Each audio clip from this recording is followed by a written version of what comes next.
As you visit these college campuses, are you seeing more and more people wake up to biological reality and this idea that men in female sports is largely unpopular? Absolutely, I am. What I notice on college campuses, whether it was at UNM, whether it was at even I think of San Francisco State University, another turning point chapter where things got kind of wiry and police had to get involved, and really I was ambushed and held for ransom. Tonight I'm actually at University of Texas in Austin with a turning point chapter.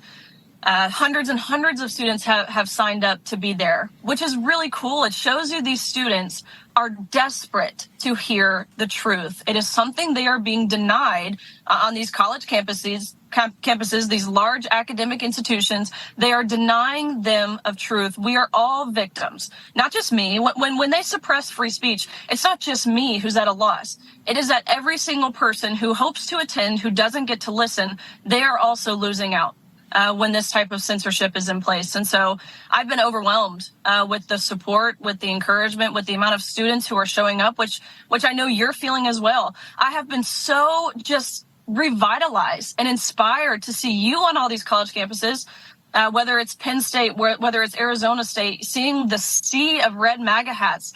That should show you my generation, Gen Z, we are amped up now more than ever. And it's because we see what's at stake. And we understand it's our future that we must fight for it. I totally agree. Let's put cut 178 up on screen. This was like 10 protesters that cost us $10,000. This just showed up on screen. This is the racket that happens on these college campuses. Riley, you're also involved in this growing and developing story. Remember, Kamala Harris wants men in female sports. She's perfectly okay with it. Donald Trump is morally clear on this topic that men will not be in female sports. You have filed a lawsuit claiming a player for San Jose State's volleyball team is a biological male. So far, 4 programs have forfeited matches against this team that rather than play against a dude, which is a great development. This is growing, everybody. This is Utah State, Boise State, Southern Utah, and Wyoming. Reportedly, the biological male, Blair Fleming, is capable of spiking a volleyball at 80 miles an hour or more, creating a lot of health concerns for women on opposing teams. Riley, tell us about this and just connect the dots. Kamala Harris is perfectly fine with dudes competing against your daughters. Not only is she perfectly fine for it, she encourages it. That's what we've seen as of August 1st of this year.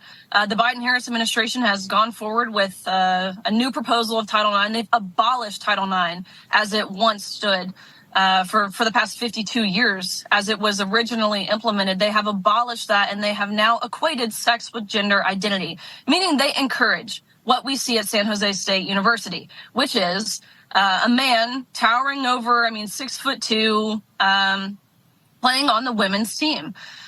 There are growing numbers of concerns of these female athletes on other teams, their safety. We saw, actually, they played University of Delaware not too long ago. We watched him drill this volleyball into a young girl's face. It was the game-winning point. They're undefeated this season.